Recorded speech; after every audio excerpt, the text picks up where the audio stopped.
comedy dish. Co-starring Rick Wright and Stephen Allen Green.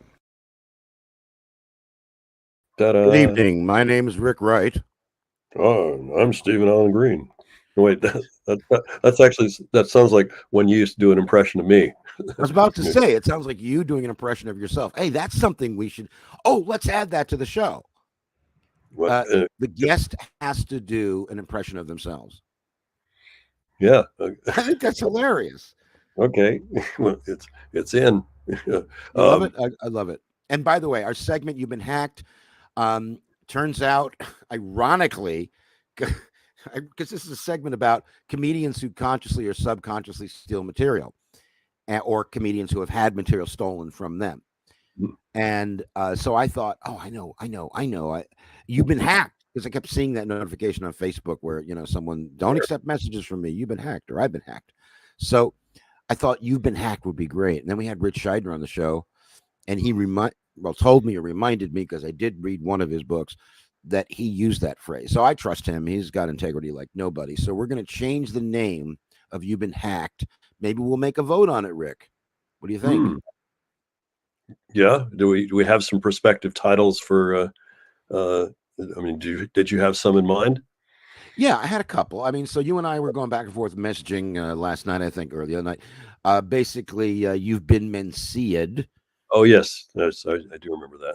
And there's also I mutated that to the maybe the Mencia Factor, which would then harken back to his beef with Joe Rogan, Fear Factor, or the Mencia Effect. I think the Mencia Factor is good, but I don't want to be dragging in Mencia fans into a fucking online argument either. Yeah.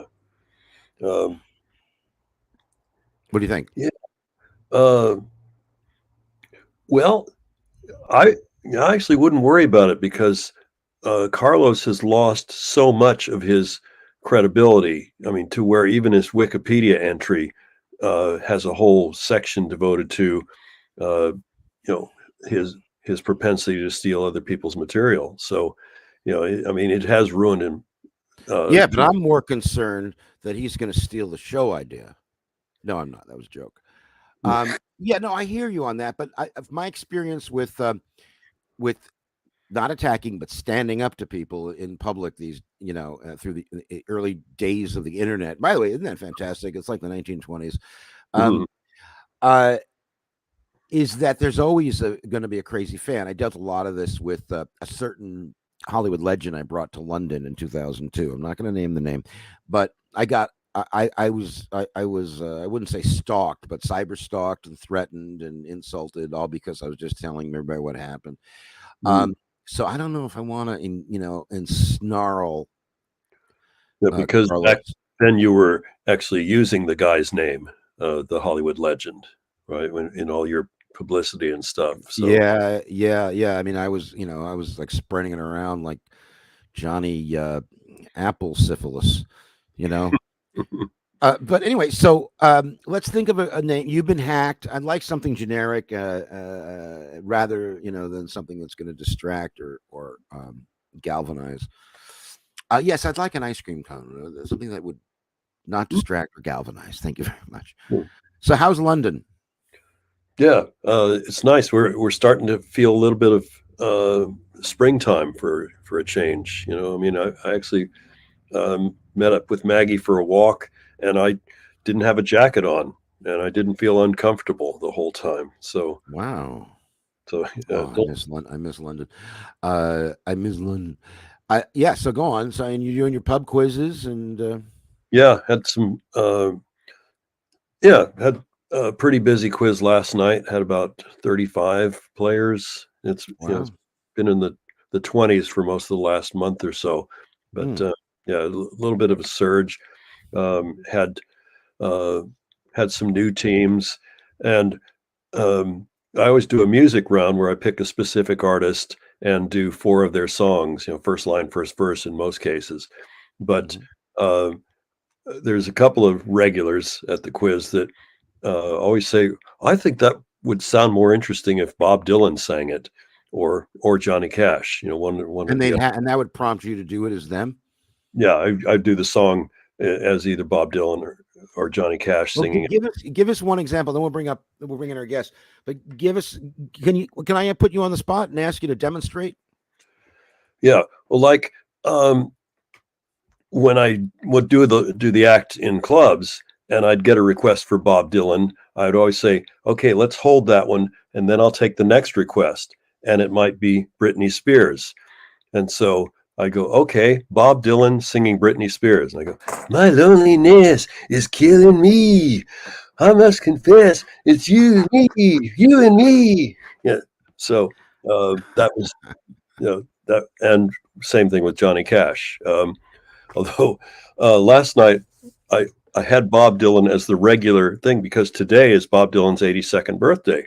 I've been reading, and so I did Bob Dylan doing 3 different songs that were UK number ones. I think there's only, you know what? It's not just Bob Dylan's birthday; it's Tina Turner's death day.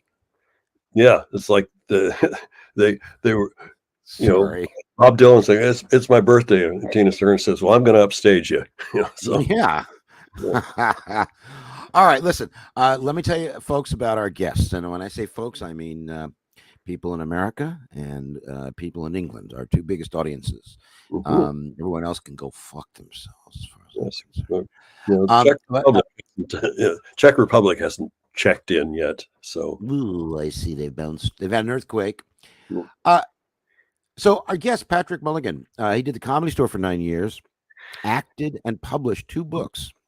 We're going to talk about them, which is called The Life and Times of a Hollywood Bad Boy. I want to read this. It chronicles his life as an alcoholic in the 1980s, lifestyle of comics and actors in Hollywood. Please welcome Pat Mulligan. Hello, gentlemen. Hello, Stephen. And hello. It's Brian. I don't think I've met you, Brian. He calls you Rick. So yeah, well, I worked. I still, when I do stand up, I work under the name of Rick Wright. Okay. And the Rick name came from being in a comedy duo for many years in the 70s and 80s called Rick and Ruby. And my partner used to do a really good Tina Turner, as a matter of fact. Wow. She'd do that whole intro to Proud Mary where she'd go, so every now and then, and then she'd go, "We're going to take a minute of the song," and go blah, blah, blah, blah, blah, for no apparent reason, but it just seemed to work. A lot of celebrities have died, in recent, because we're at that age, where our ears are dying. But I cried my eyes out. I haven't done that in a long time for a celebrity death. I don't know. It just broke my heart. But I saw Ike and Tina in 1969. Wow. And they were opening this rock festival. The headliner of the day was Jimi Hendrix. Wow. Wow. But yes, that was and actually Hendrix was a disappointment. It was about 3 months before Woodstock, but the really good act of the day was Joe Cocker, I thought. Oh, I bet. Yeah. What venue was this? It was what they called Newport 69. It was actually in the northern part of the San Fernando Valley in at a racetrack called Devonshire Downs, and I forget which town that was in, but it was. Well, did she have any black and blue marks when she was doing the show? Well, I was pretty far away; I couldn't tell, but they were the opening act of the day, and well, she was black and she sang the blues. Of course, it'd be hard to tell, I guess, somehow. But but how great was Tina Turner? I mean, I have to say, rock and roll icon for sure. Revolutionary feminist, big win for women in rock and roll, which is traditionally a very male-dominated field. But at the same time, she was a star. I think I always thought I always knew she was good. I mean, I remember watching the Rolling Stones, and she opened for them and all that, and back in the early 70s. And but she was a star, not because she was just so popular. What I mean is she had star quality, that thing that even Brian Epstein couldn't identify with the Beatles, but he said, for lack of a better term, star quality. So I think and I think also, which bleeds into my real comedy stories theory, is that her personal life, it's like Taylor Swift writing songs about ex-boyfriends, or is that Stevie Nicks?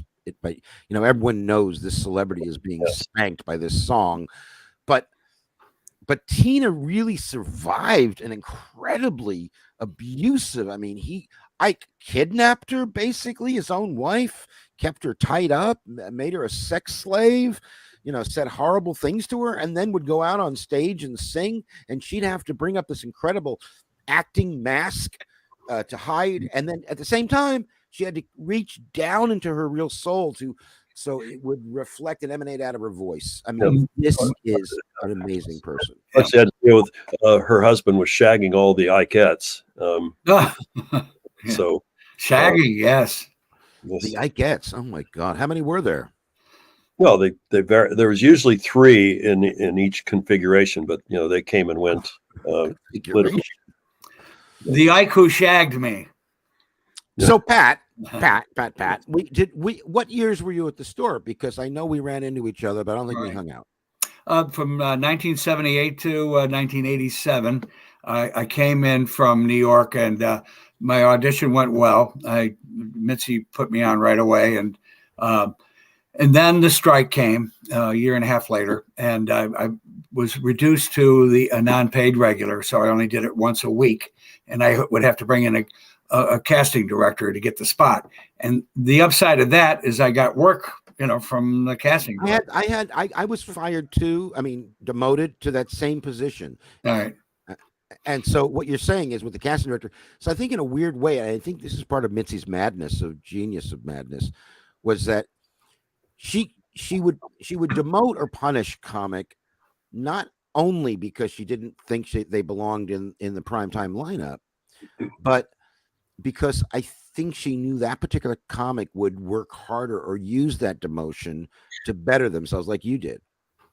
Yeah, she was a great. I mean, she was the queen of comedy for sure.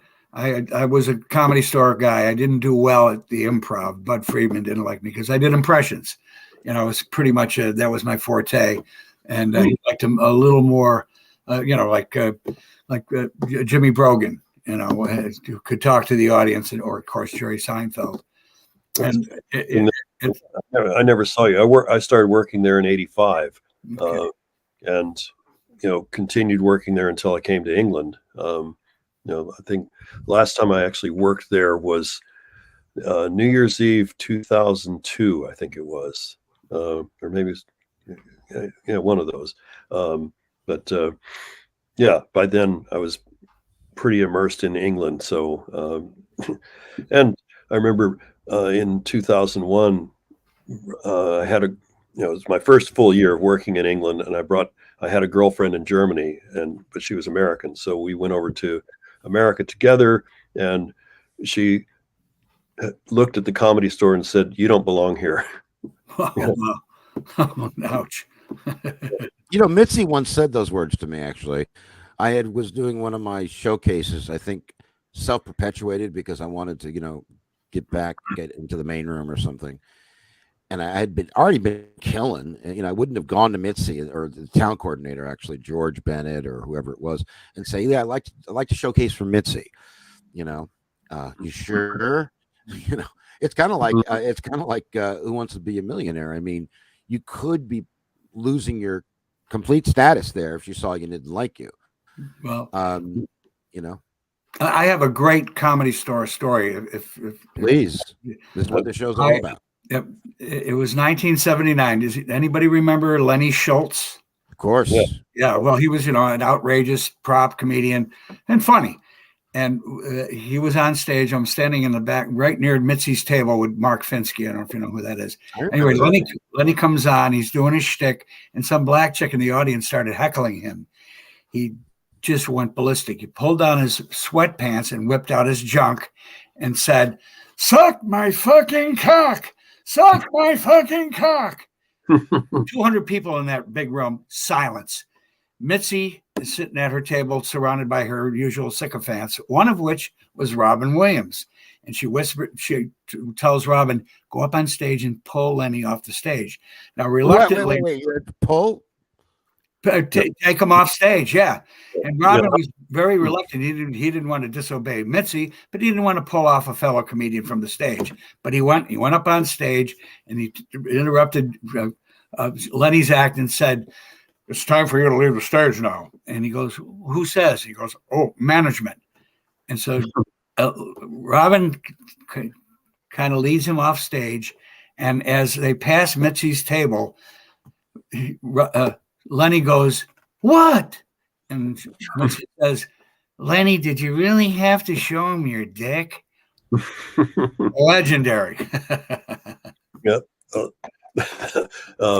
Yes, there was a lot of dick stories around Mitzi too. I just think of she had a boyfriend. I think we can use his name since he's been deceased for about 5 or 6 years. I know who you mean. Danny Stone. And yeah. And can I get a spot, please? It was this is when that former boxer Vinny Curto was a doorman there, and so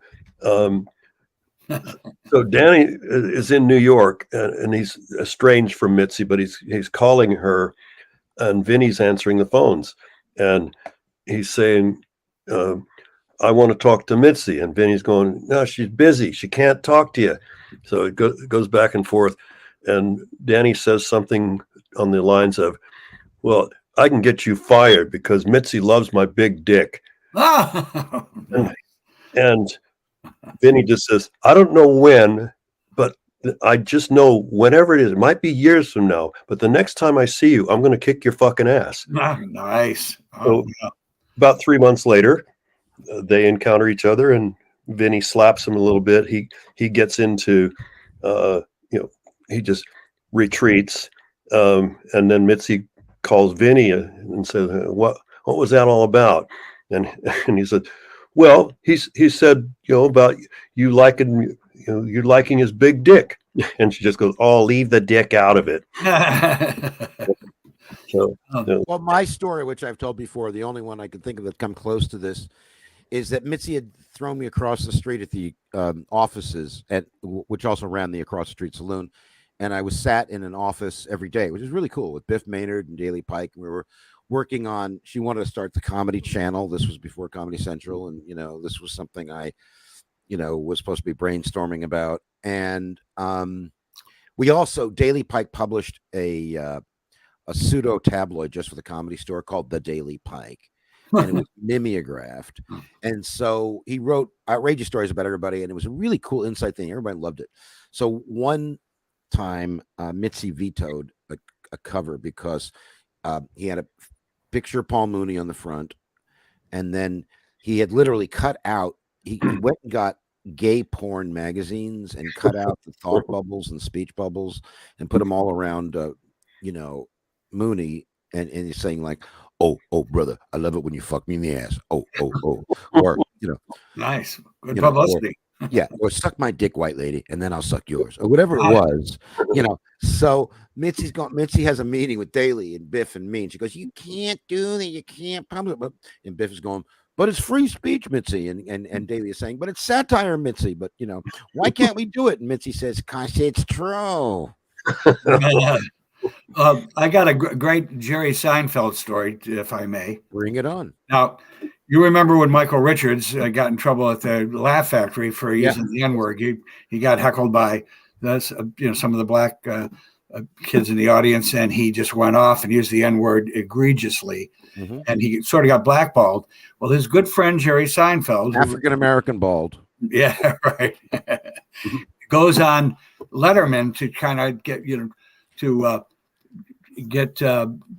Michael's favorable publicity, and he has a closed circuit screen with Michael Richards on it on Letterman, and he says, Jerry says, "Okay, Michael, now it's your turn to speak," and Michael Richards starts talking, and the audience starts laughing because they're seeing Kramer. Oh, you better believe it, buddy. Oh, yeah. And the audience is cracking up, and Jerry loses it. He goes, "Shut up! Stop laughing! This is not funny. What are you stop?" And he's just going on. He went ballistic. And Letterman doesn't know what the hell to do. He's just, and then the audience calms down, and Michael makes his apology, and the audience is still kind of tittering in a little bit. And that in itself is kind of comedy history. To see Seinfeld lose it on national television. What's funny, I saw that episode. I don't remember Seinfeld losing it. He screamed at the audience, "Don't laugh at Michael Richards. It's not funny." Well, but the irony is that Jerry Seinfeld's own voice, a stress like you just did, is a mockery. That was what his show was partly built on, one of those bricks, which is how people talked and how he talked. Hey, you have to return that video because it could affect the economy and the world might collapse. He's expressing his own neuroses through that kind of exaggeration. Hey, let's go to our first pub quiz. We got a great guest. I love this guy, Pat Mulligan. Rick, let's figure out a way to snaggle him in here as like a weekly contributor in and out. Yes, if he feels like it.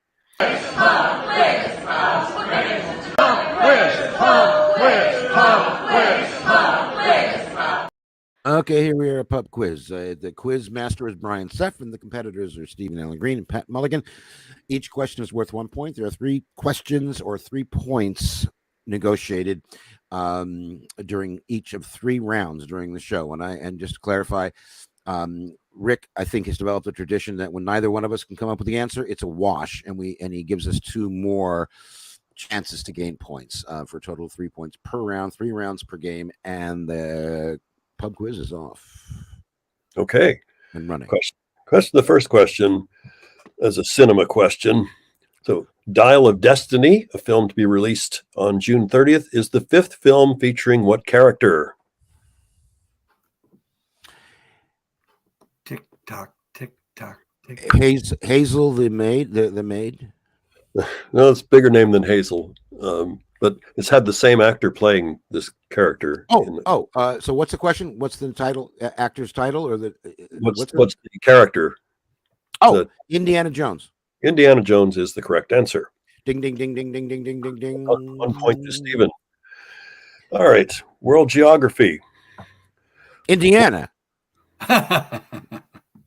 Actually, well, the next question is a state, but this one's a country. What is the only mainland country through which both the equator and the Tropic of Capricorn pass through?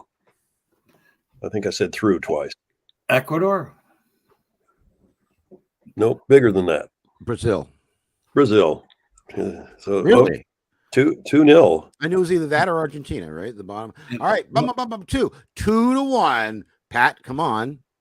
All right, I went to public school now. All right, I'm not educated either. Go All ahead. Right. Okay. Yeah, I asked this in a different way, but Governor Greg Gianforte of which state has signed a ban on TikTok to commence the start next year, supposedly protecting its citizens from private and sensitive personal information being harvested by the Chinese Communist Party. That was an actual quote from this governor. Well, he's right about that. He's right. That's what they do. It's a data harvesting scam. Is what it is. And I use TikTok, so I mean, fuck it. Okay, so the governor of that governor, what state did he ban it in? The governor of Montana. Montana is the right answer. So there you go. Finish the first round with Stephen leading 2-1. Fantastic. All right, let's go back to our show. It's Comedy Dish. Have some kind of bookmark between our thoughts. So, all right, let's go back to Patrick. So, Patrick, you did comedy, and you were at the Comedy Store, and then you went on, I assume, to either continue comedy in another state or another life. I know you've written a book, but before we get to the book, tell us what you've been doing since your days as being a comedian.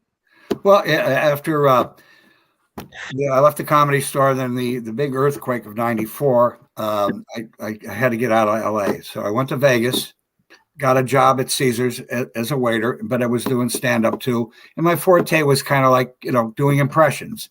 And if I may do a couple for you, Please. First of all, you can't go wrong with Rodney. It's my wife likes to keep me in line. Yeah, but it's behind 10 other guys. And Ray Romano, a life full circle. When you're a teenager, you find the guy with the car. And then when you're in your 20s, you find the guy who can get you stuff like tickets for REO Speedwagon. I don't know. And when you're in your 30s and 40s, you get a lawyer up. And when you're in your 50s and 60s, you get a doctor, get his card. And then when you're in your 80s, you find the guy with a car. Life full circle. I love it. That's brilliant. That's brilliant. Brilliant impressions and brilliant material. So you're in Vegas. You're working as a waiter. After being a Comedy Store regular on stage in great audiences, you're now rebooting in Vegas, doing what you need to do so that you could be available. And you're also, because you're a waiter, you kind of have an inside groove on doing comedy in that same venue. Yeah, I mean, there were some comedy clubs at the Riviera, and there's a place called The Beach. It was across the street from the old Hilton on J.W. Brown. So I was doing comedy too, but my main money was, we're working at Caesars in the 90s as a waiter. The money was really good. And, it was a lot of fun. I really loved those days. And after that, I went to Pittsburgh and started working just as a comic. I got I did more work in Pittsburgh in the surrounding area than I ever did in L.A. Because L.A. What decade was that? What's that? What year were you in Pittsburgh? That would be from 1997 to 2000. And the Funny Bone, and then I got gigs in and around Pittsburgh, and so. In LA, you either do the Comedy Store or you do the road. And I didn't ever want to do the road because you'd miss out on auditions for acting. And that was really my main purpose to be in LA. It was to be an actor, and the stand-up was like a vehicle. And then after that, the rest is history. Yeah. What drew you to Pittsburgh? Because I've only been once in my life. So a woman that I was dating in LA, and she moved to Pittsburgh, and I was in Vegas, and I missed her so much. I went there. And did you like Pittsburgh? Yeah, I was young, but I managed to go to a Pittsburgh Pirates game when I was there. And if you're a Steeler fan in Pittsburgh, you have to be, or they'll kill you. You're not allowed in the city, I guess.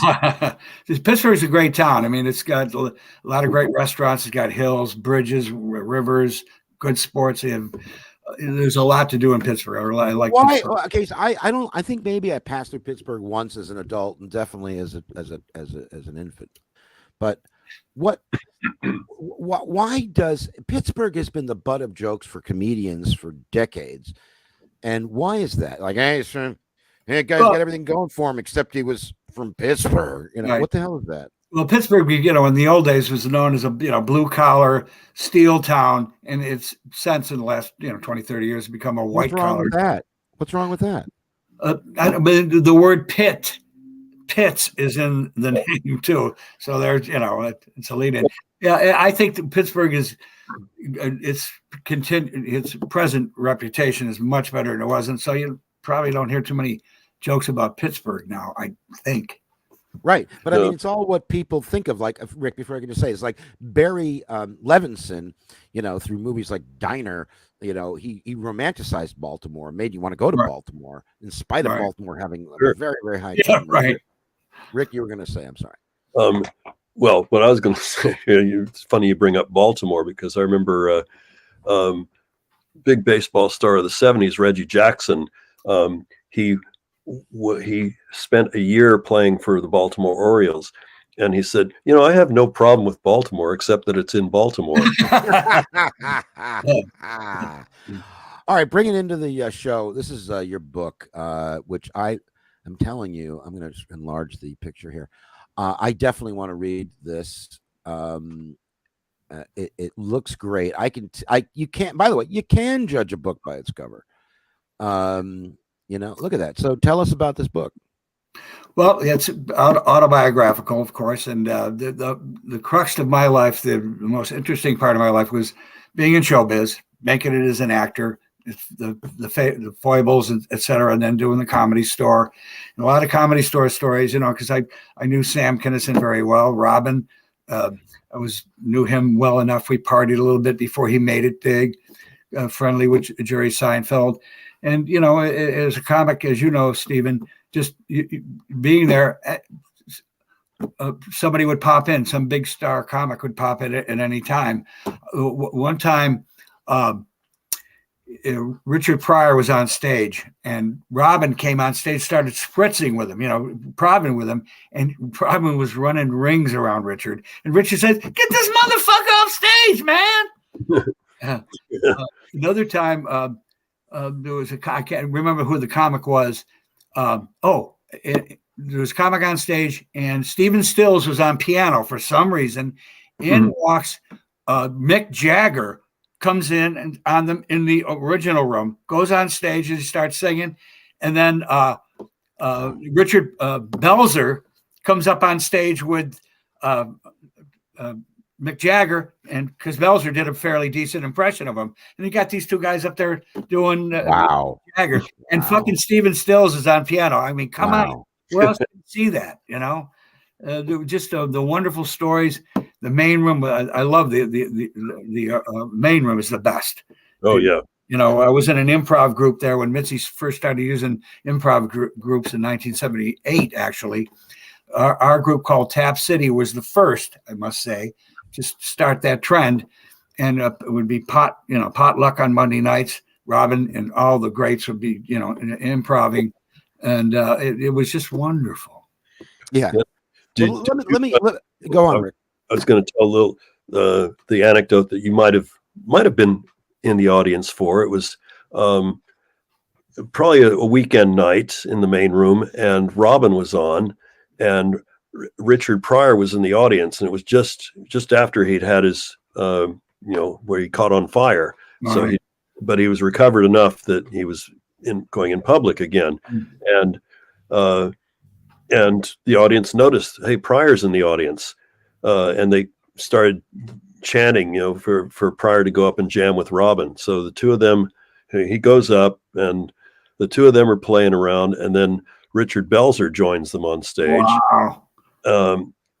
And I didn't know that he was, I didn't know that he was in that stature where they just said, "Sure, come join us," and the three of them played around together, and it was getting to be like 2:30 or so, and wow.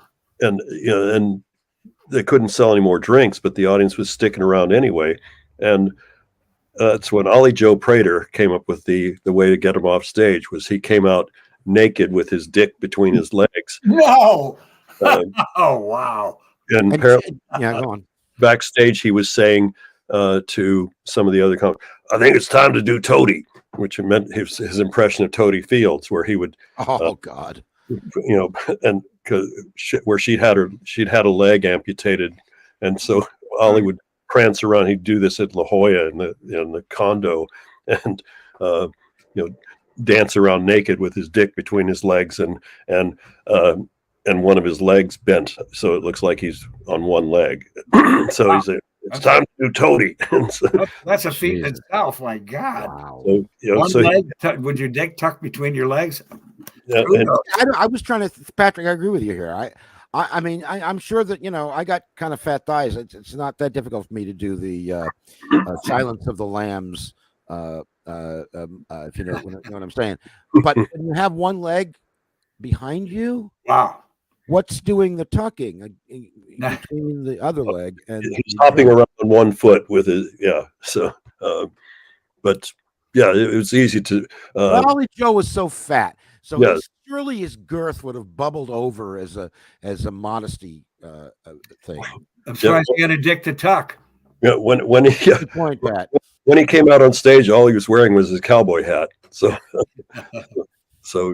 but yeah, the audience screamed, and they there's got been a lot of there's been several naked things at the Comedy Store. Jim Carrey on some Comedy Store TV show came out on stage with just a sock over his junk. Wow, I never heard that famously. one. Yeah, that one of the anniversary shows, I think. But yeah, I remember that too. I didn't see it, but there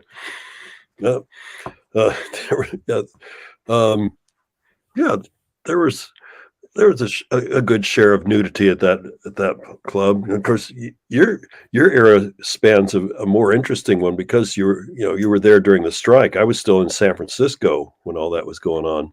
Yeah.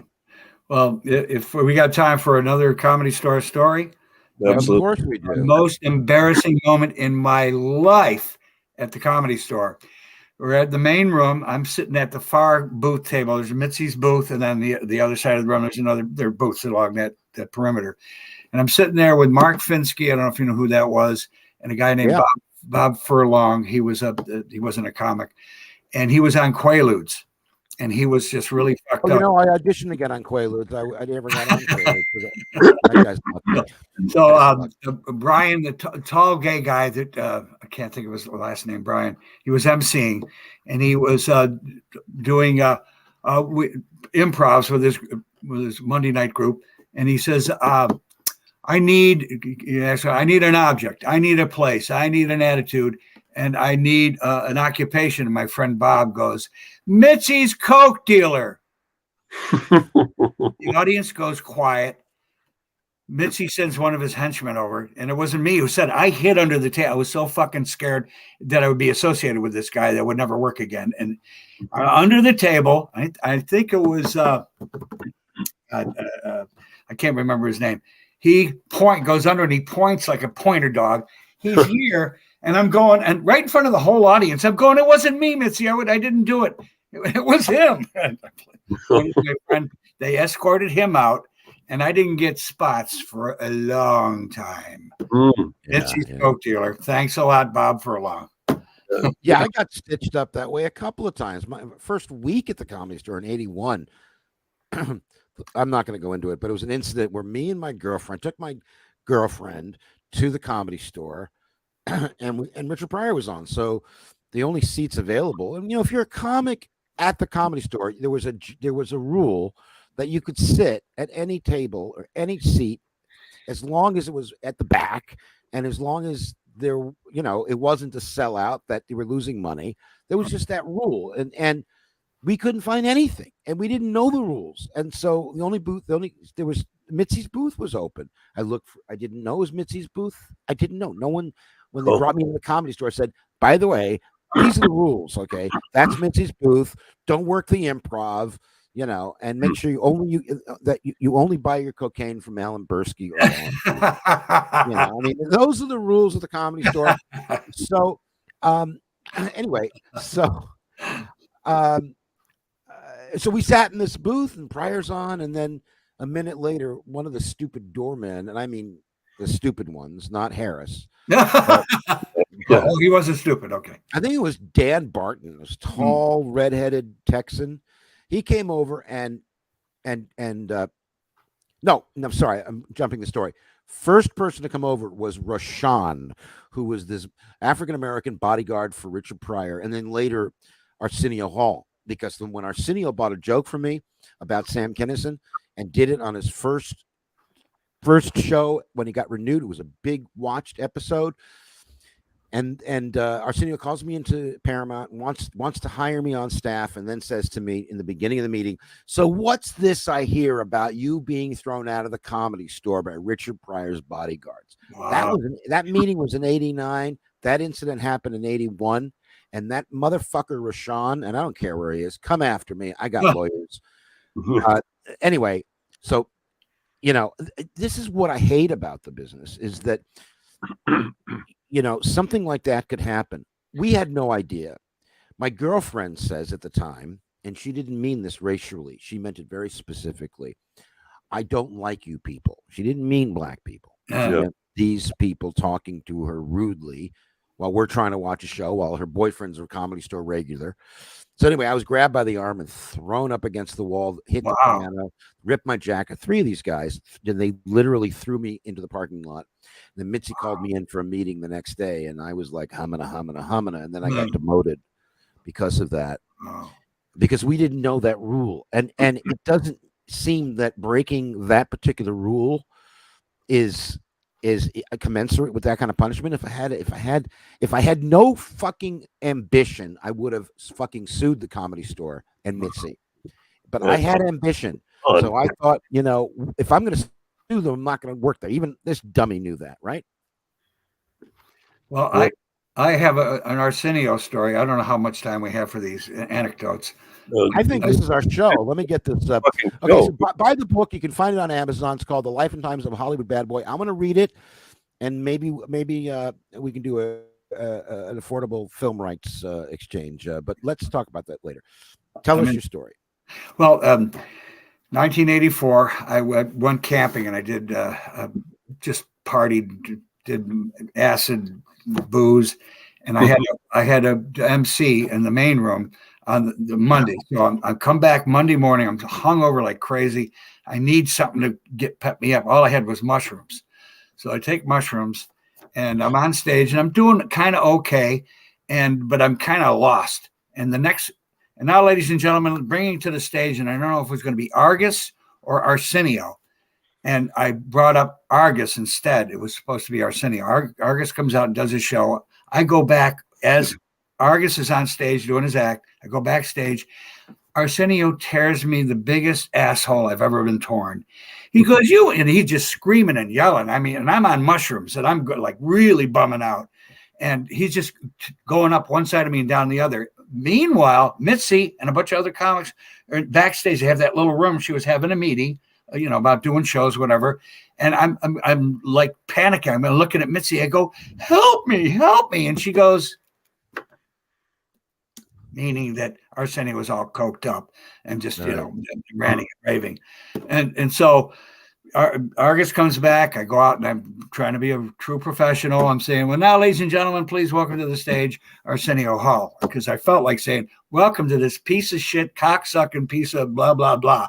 But, the mushrooms kind of kept me honest. I think since then, I've not really liked Arsenio. I mean, I respect him, but I hate him.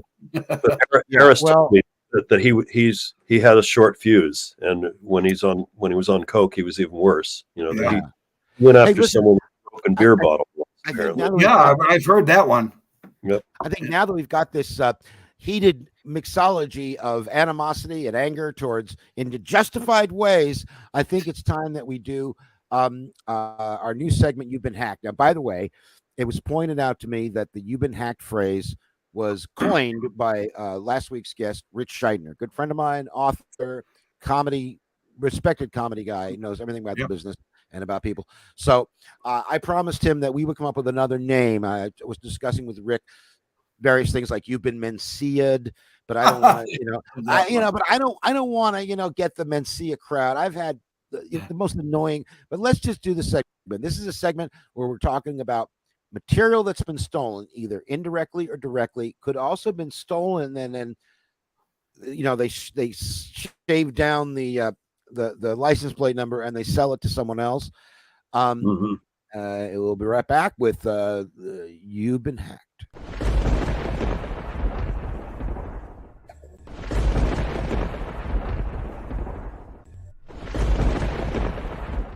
Okay, You've Been Hacked. Listen, boys, I don't have anything to bring to the table, so let's start with our guest. Pat, did you have somebody you would like to talk about, story about stolen comedy material? I personally have not been hacked, because who the fuck would want to hack me? But the most egregious hacking I've ever seen in that regard was John Lovitz. He would do the character, the liar.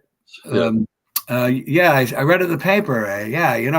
Sure. Yeah. He stole that from Michael Keaton. From Batman. That's exactly right. That's exactly Michael Keaton. Right. By the way, Michael Keaton was up for Splash. Tom Hanks got the part, and Michael Keaton turned it down because he wanted to do Johnny Dangerously. and Johnny Dangerously had that character. Yeah, sure. I read in the paper. Yeah, that's it. Yeah, sure. And then John Lovitz does that character on Saturday Night Live. I mean, it's just an egregious hacking and nothing was ever made of it. No, I agree with you. And I remember I remember Michael Keaton's stand up, and I remember, he did the Bazooka Joe, my impression of Bazooka Joe. And then he would do that. You ever seen one of these characters in the 1930s movies? They're walking along the street. He's got his hands in his pockets, and the cop across the street goes, "Hey, you." And the guy goes, "Yeah?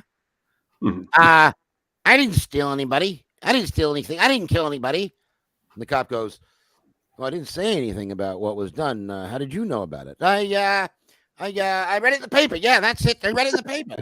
That was the bit. He was a cop accusing a suspicious looking guy. And this is an issue because we live in an age of music sampling, and they use the word tribute to, and of course there's the writer's strike. And I think it's a perfect time for us to talk about something that I think should happen, because we talked about this last week, I think, Rick, which is copywriting stand-up comedy material. The old rule of business was first one to do it on Letterman or Leno would have a copy written. And I remember Fred Asparagus, God bless his soul, confronted Paul Rodriguez and said, "Hey, Pablo, we come from the same barrio. We started out together. You're doing my material on the Tonight Show. Why are you doing that to me?" And Pablo's supposed answer, according to Fred, okay, let's just say, according to Fred, was, "Well, you weren't doing anything with it." Oh, nice. We have someone over here who's done very well the last decade or so, and he's black and gay. His name's Stephen B. Amos. Yeah, I love Stephen, unless he's the comedy thief. I don't think he would be. Well, I heard of this scenario of someone else you probably know, Mike Gunn, big, tall, bald guy. This is a British comedian, Mike Gunn. Yeah, I work with him. Yeah. And go on.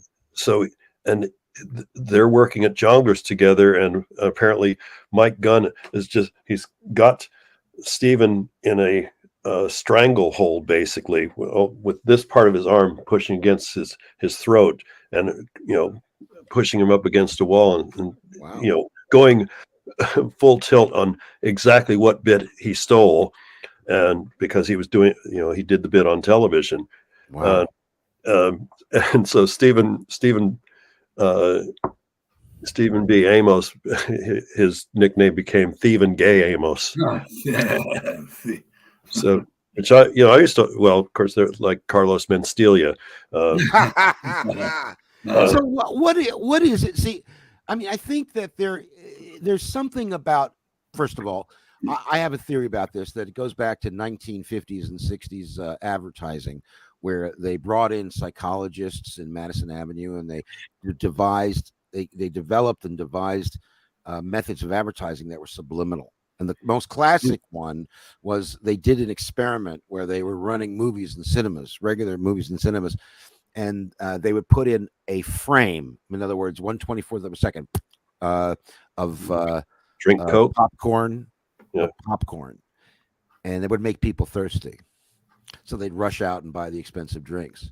But I mean, I think we are conditioned, we think about, we've talked about this too, which is the most annoying jingles of the companies you remember, like 1-800 the cars for kids. I want to, shoot my neighbor, steal his car. I don't want anything to do with them because of that song. But the other one I get, and I keep, this is why I sleep with the remote. If I'm watching and a commercial comes on, this dumb comedy, and then at the end it's going to be liberty, liberty, liberty. You know that one? Yeah. You know that one? Is that torturous? Oh my God. But what I'm saying is, things are jingles and things and catchphrases that comedians use. Do you remember in 1975, there was both Steve Martin going, "Well, excuse me," and then Belushi going, "But no." It was the same thing. Yeah. So how are we not supposed to? When is it an influence or a tribute to, or I grew up watching, that kind of excuse? And how are they supposed to know? Are comedians supposed to, scour the internet for material that was done similar? I mean, what are? Yeah, it's amazing. Anybody who can be original. I think my favorites are the comics who really take chances, like Bill Burr. He just does really ballsy stuff that I personally, if I wouldn't be able to do because I'd be afraid that I'd be hated. The comics who really are almost politically incorrect. Politically incorrect comedians actually are my favorites, because right now you got the people call it woke, but you can't say broad, you can't defame women in any kind. You can't tell ethnic jokes, which I used to love. I've changed. Sure. So was it Bill Burr that I'd seen this clip on YouTube of he's playing in Philadelphia and the audience is so rude that he just finishes his act with about a 10-minute tirade on how that made him famous in the comedy community. Wow. Yeah. You got a statue of Rocky. He doesn't exist. That kind of stuff. No, I heard about this, and that tape was very famous because it made the industry, the gatekeepers basically, and the people that bring you to the gate and through the gate, and it made them aware of this guy. Yeah, have you seen Mickey Glazer? I'm sure you know who she is.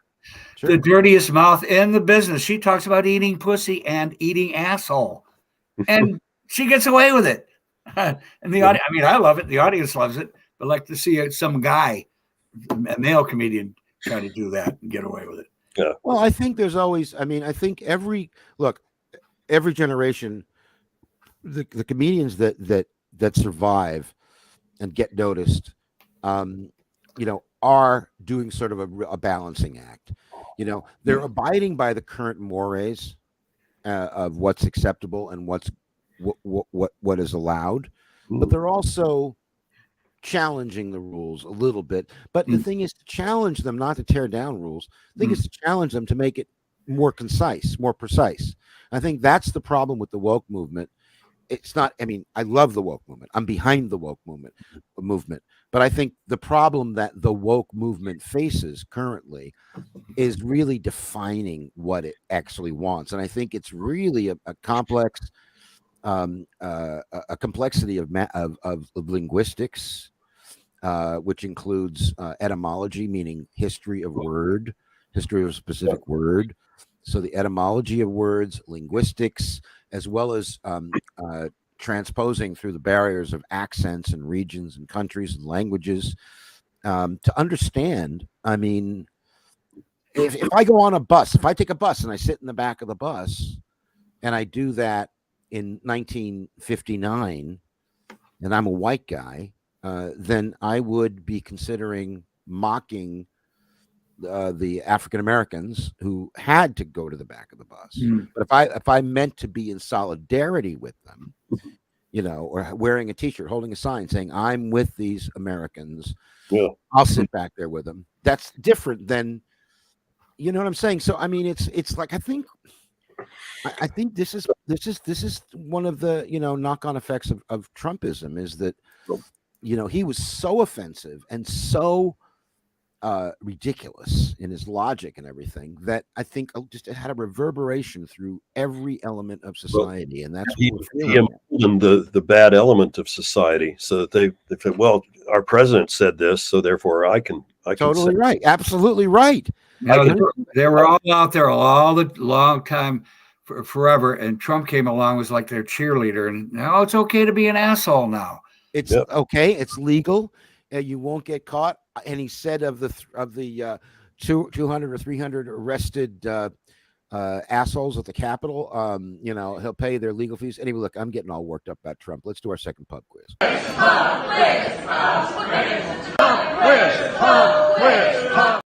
right, pub quiz going in. And what's the score, Brian? It's 2-1. Stephen leads. So right on. Okay. Oscars. In what decade was the Best Original Song Oscar introduced into the festivities? What decade? The 30s?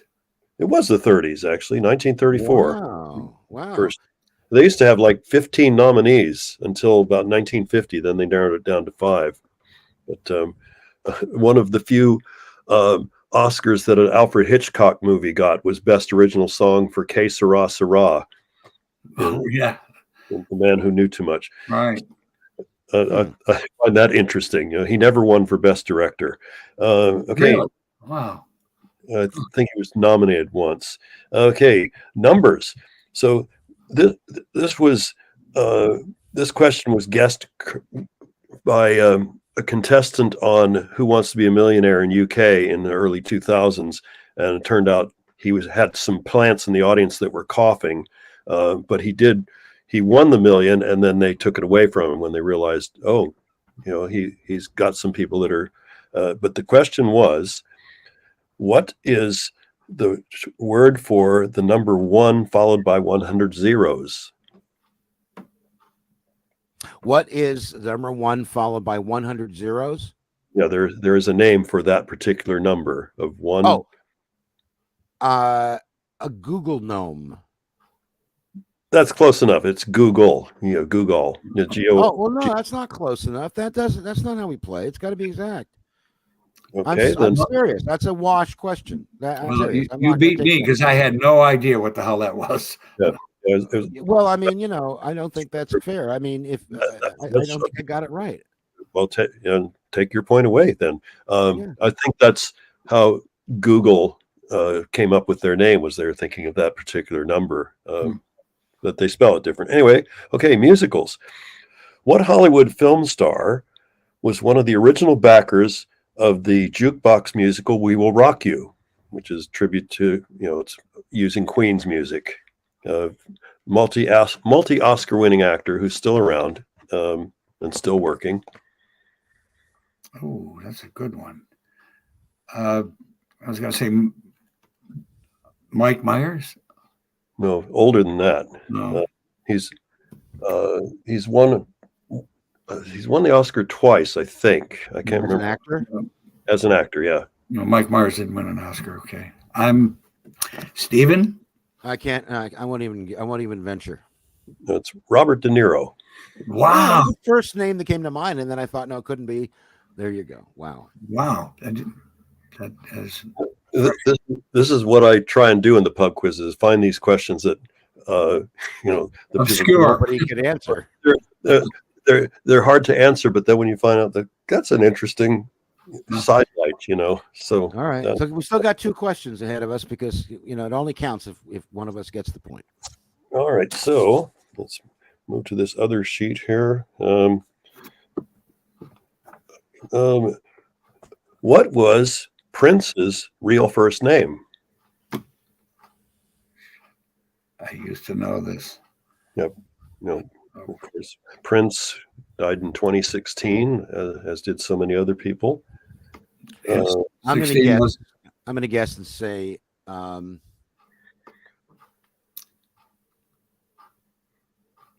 Antoine. Nope.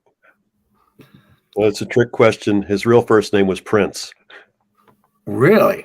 Yeah, his full name was Prince Rogers Nelson. No kidding. Wow. Wow, that is a trick question. Yeah. Okay, this one's in the same vein. Astronomy. What is the 5th largest planet in the solar system? Lizzo. No, sorry. Saturn. No, Earth. that's the 2nd largest. Earth. Earth is the right answer. Yay! Wow. Yeah. So now you know. Okay. One more point gathering question in this round. Trying to remember if I asked this one last week. People with polythelia. Yeah, you did. I did. Okay. And I think I asked this one about the liqueur that was invented in New Orleans in 1874. Well, let's try it. What whiskey-based liqueur, which includes bourbon, honey, citrus, and spices, was invented in New Orleans by a bartender named Martin Wilkes Heron in 1874. The clue there is just think of what part of the country New Orleans is in. Louisiana, South. Southern Comfort. Southern Comfort is the answer. Oh wow! Oh wow, that's interesting. Okay, what's the score now? 3-2, Stephen. Stephen has I've 3. got 3. It seems like Patrick won 2 points on this round, and I only won 1. Ooh. Maybe are we talking about all together or just all together, all rounds? Okay, yeah, actually it's 3-3. So we'll there have you go. Oh, I wasn't fighting for myself, but there you go. 3-3. Okay, we're going to do another round, and then that'll determine it. And let's see, we're doing on time. we got 26 minutes. So where are we at? So what have you been doing these days, Patrick? I mean, you got your book. Yeah. What else? I see you. I'm 77. I'm retired. I just collect Social Security. Saved a few bucks, and I'm in a Syracuse, which is no big whoop. And the winters are very drab, but the summers here are incredible because people have been cooped up for 5 months and they just go ballistic in the summer. And I'm talking about my age people, baby boomers. There's more clubs in this town that cater to my age group and somewhat younger that dance. All the kids go downtown called Armory Square. So there's many clubs and mostly inhabited or occupied by baby boomers. So I'm having a good time. I've got a girlfriend who's bipolar, an alcoholic, a Republican, and a religious. So it's kind of interesting. And she's and she's what? So and she's kind of sexy. Well, that always helps. That helps. So it's interesting and it's fun, and I'm pretty happy. I just was in LA recently and Vegas like last week, and I miss LA like crazy, but I just can't afford it. It's really I don't know how you guys do it, man. I drive Uber. I mean, that's what I have to do, and it's a luxury when I get every few months I get a writing contract for jokes or something else. But I've come to to love doing Uber, even though the money's tight. But I love doing it. Getting out of the house, meeting new people, making people laugh in the car. I don't. It's like when you think about it, it's kind of like that Tom Hanks Castaway mentality, which is, okay, I'd prefer to be back on stage in the original room every night of the week at the Comedy Store, even if it's just a host, which I thought was the greatest honor of all. But I'd prefer that, obviously, and would work any shitty job to support that opportunity. Absolutely what I did. But that's not available to me. Comedy Store is not available to me. Neither is the Improv. Neither is Laugh Factory. Neither is the only club that's available to me is the Comedy Chateau, which by the way, I'm going to be in their comedy festival. And I'm going to be doing a showcase at the Improv through my agent. You just go to my website. But my point is that I need to do comedy every day because it's my way of getting out of my own head and having a positive interaction with strangers, which is really a great thing. So I do it in my car.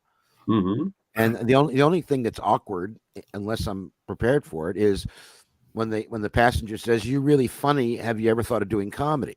Now, Brian, if I may interrupt for a second, Brian, I don't. No interruption. That's it. I'm done. I'm sorry. Brian, I don't know you. So how are you surviving in London? That's a pretty expensive town too. It is expensive, and I live in a fairly nice area of London, but there was a few things where I lucked out. One is I'm getting pensions from both UK and US, and I'm in a cooperative, a co-op where these people formed the co-op over 40 years ago. It was a group of people squatting at these flats that were unoccupied, and they managed to make it through a couple of winters, just having portable heaters and generators, but they eventually got the okay from the local council to form the co-op, and they managed to get this row of flats, about 20 of them, and buy them in 1981 for about, I think it was £1 million, something ridiculous like that. But you're talking about your situation, right? Do you know about Frestonia? No. Is So, that? yeah. So Frestonia was a fictional country. So right where my flat was, Oh, then in it, Notting Hill, right? yeah, in Notting Hill. So basically, I owned that flat from the year 2000, and in 1977, that whole area was squats, and so these people, these artists and writers and poets and actors and playwrights and drug and alcoholics and junkies, 120 of them occupied these flats.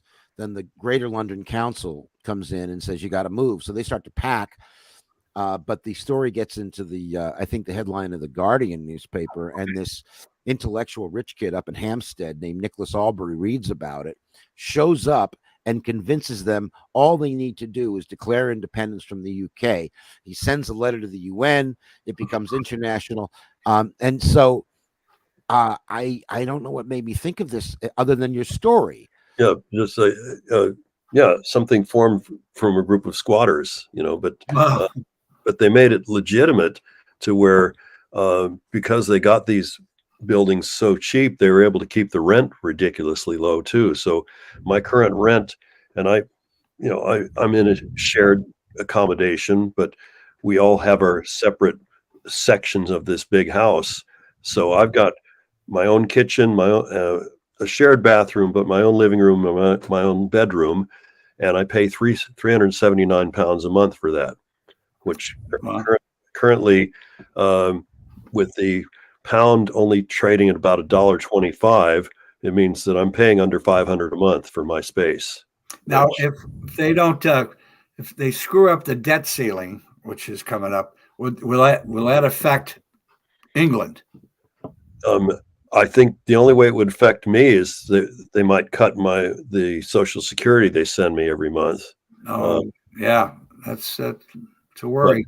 But that money is, Jesus, it's about $250 a month or something like that. It's not very much compared to what I'm getting from UK, which is strange because I worked in America for 30 years. I worked in the UK for 15 by the time I retired. So yeah, I want to ask you about that off camera later on, because I should once I go back to England, I should try to get that. I want to show, this is a Google of my flat right there, 1A Mortimer Square in Notting Hill. Nice. I normally, and is that coffee shop still there, that diner? yes. I'll get that on another screen. It should still be called the Embassy Cafe. Oh, but let me get a picture. But the story is, so Frestonia is a great story, and I had bought the film rights to an award-winning screenplay about it by Rob Kerr, and we were trying to develop it into a movie, and that's still actually something that's the film I want to direct when I get back to England, is to set that up. It's one of my big plans, and I know I'm discussing.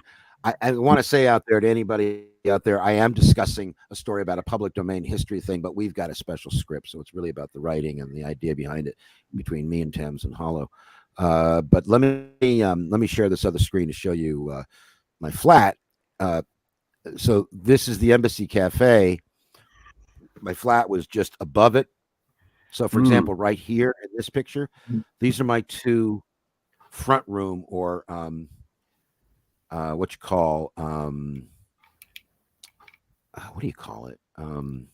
Living room.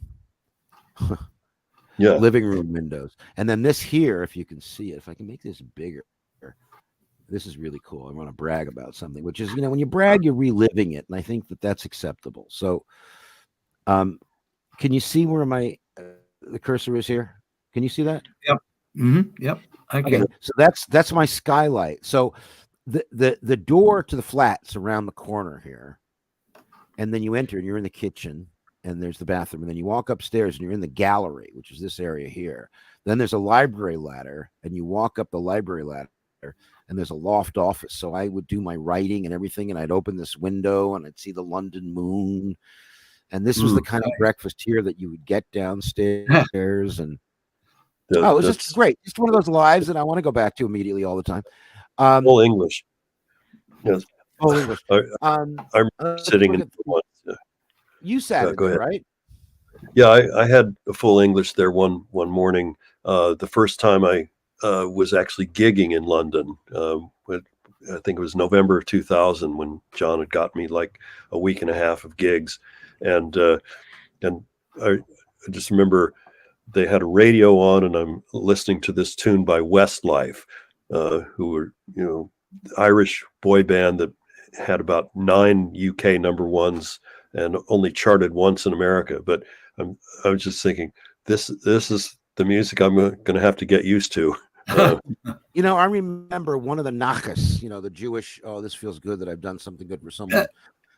Feelings that I got was that I knew, because you were a musical comedian who was from the rock and roll era and is basically a musicologist in terms of history and influence and who did what first and who did what differently. I knew that this would be an extra thing of enjoyment for you. I never got to say that publicly or privately, but it really made me feel good that you were the right comic to help get to England. Yeah, well, I'd been a fan of English music since about 1963, but also a fan of English comedy from about 1974. So it just it seemed to have permeated my brain. And yeah, go on. Yeah, well, that's it. Just I was just going to say, by the way, Lauren Kraut, our friend Lauren, the San Francisco comedian. Do you know Lauren? No. I thought you did. Oh, I'm sorry. Anyway, she's in England today, and I hooked her up. So Lauren Kraut, very funny, very clever, brilliant comedian, is in London. And I got to tell you, I hate to say it, I only help comics who I think would do well there. Put it that way.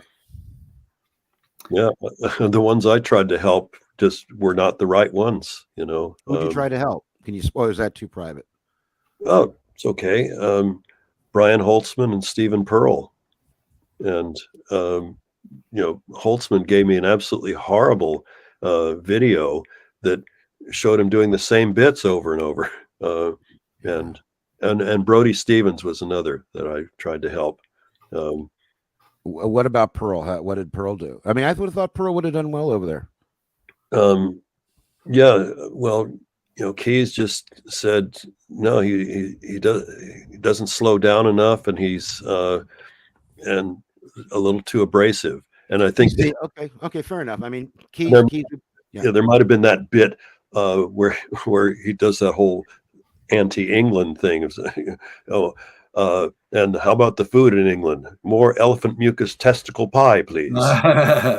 See, but it done in the right audience. The right British audience would have loved that at Peter's Club. John Keys was I don't know if he's still in operation, but let me put it this way. I mean, he had a successful business of importing American comedians, or he still does.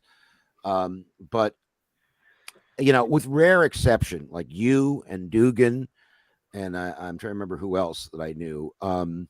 He generally had a certain kind of middle of the roadness to his bandwidth, and maybe this is just reflecting the market where he would sell the comedians. He didn't like me. I was too edgy, or this farewell performance, and then there was other things that happened. But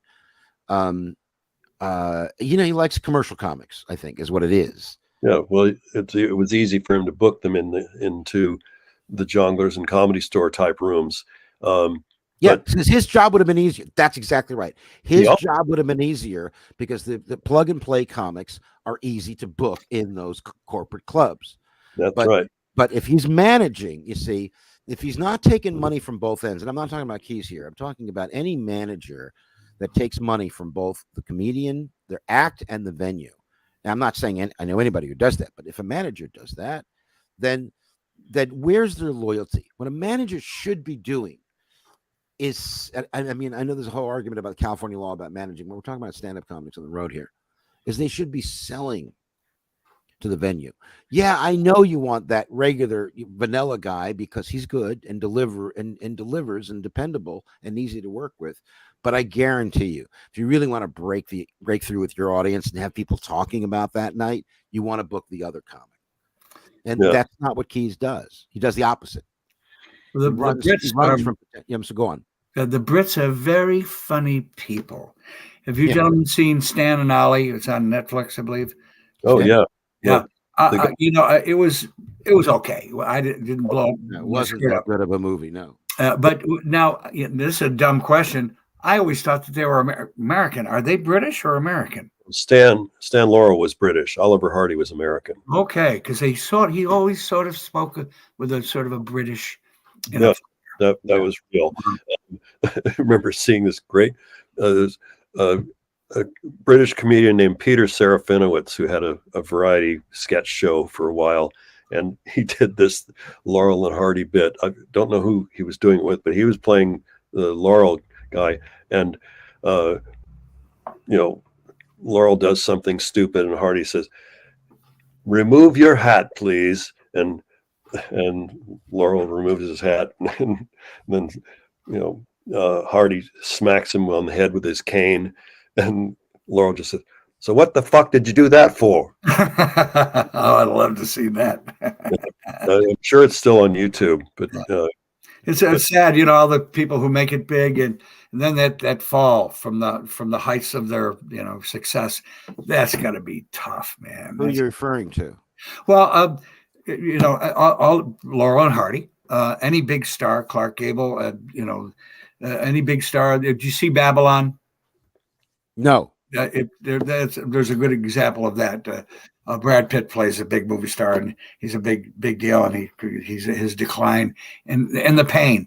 It's almost not worth it to be that. This is again why I advocate for England. And all I'm saying is America should be more like England, because England has its quote unquote stars. But if you look at the BAFTA awards, for example, if you look at the ceremony compared to the Oscars, which is glitz and this and what's going to happen, who's going to get slapped and who's going to fly over the audience, it's spectacle more than it is actually an honoring of the art form of filmmaking, in a lot of people's opinions.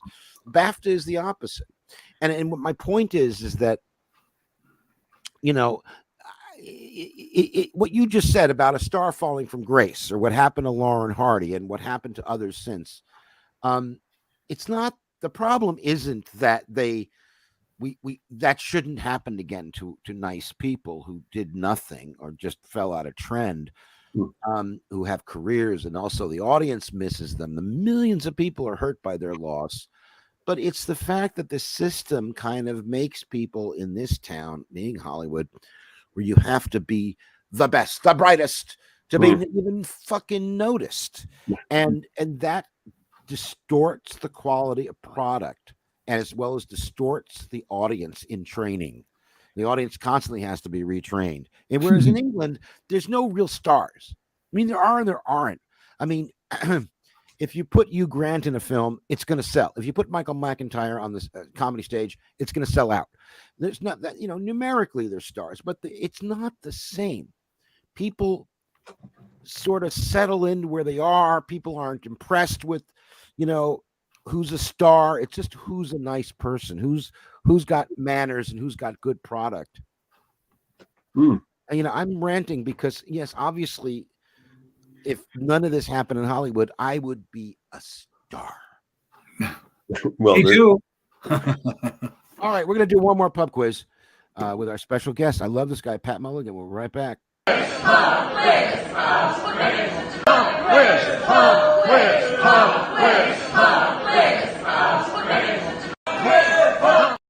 Okay, pub quiz. What's the score? 3 even? 3 even. Yeah. Okay, 3 more questions to win the prize, which is absolutely nothing. We should have a prize. Yeah, but sorry. Yeah. Okay, so go for it. All right. I don't know if anyone's going to get this one right. Category is supervillains, and the question is Edward Nygma, Nygma, is the real name of what Batman villain, Batman nemesis? The Riddler? Riddler is the right answer. Hey! As in Enigma. Enigma. Oh. Yeah, Enigma. Yeah. Okay.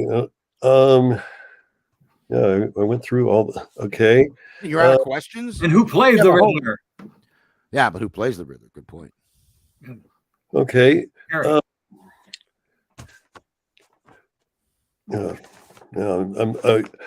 So many of them are English only. That's why and this was from last night. So that, Oh. okay.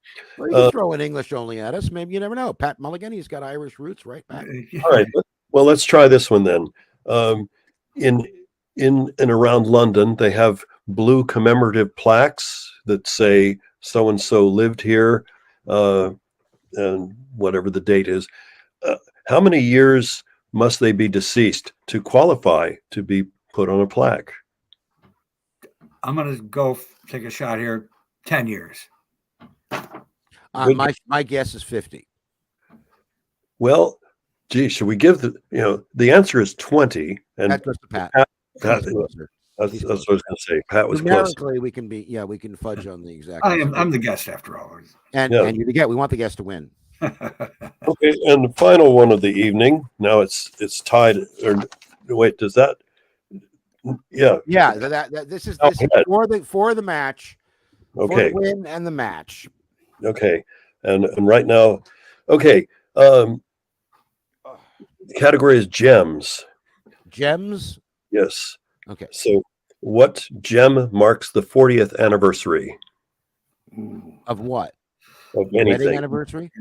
Anniversary, or just like they have a diamond anniversary. Yeah. Okay. My guess, but I'll let Pat guess first. Silver. No, you said mineral. Gem. Yeah, emerald. I'm going to guess emerald. Emerald is not the right answer. Oh gosh, well, it wouldn't be diamond. It wouldn't be. Hold on, it's gonna be. It could be ruby. Try ruby. It is ruby. Oh, all right. I gave that to Pat. No. I said, all right, I win. Ruby. Again, I win. Well, that's yeah. We gotta say goodnight anyway. It's late over here. Hey, Pat, let me just tell you, Pat. I really want you to come back and maybe like be like a regular thing. I love your energy and your intellect, and I just think you're a terrific person and comic and impressionist. So let's talk about that. Thanks for coming. I'm going to put you off air. Well, actually, I don't do that. I just want to go over just to punch out who's our guest next week. Let me get over to that. Thank you, by the way. Thank you. Yeah, you're very welcome. Thank you. Really Thank you. So we got Steve Middleman next week. Woo! Steve Middleman, Josh Howie, Miles Crawford, and then we have to start filling in some. We've got at least the next 3 weeks. So all right, fantastic. Good. Keep me posted. All right, thank then. You, Pat. Give my love to Maggie. Ladies and gentlemen, thank you very much. Stephen Allen Green for Comedy Dish. See you next week. Remember, every Wednesday, 2 p.m. Pacific Standard Time. 10 p.m. It's Comedy Dish. Co-starring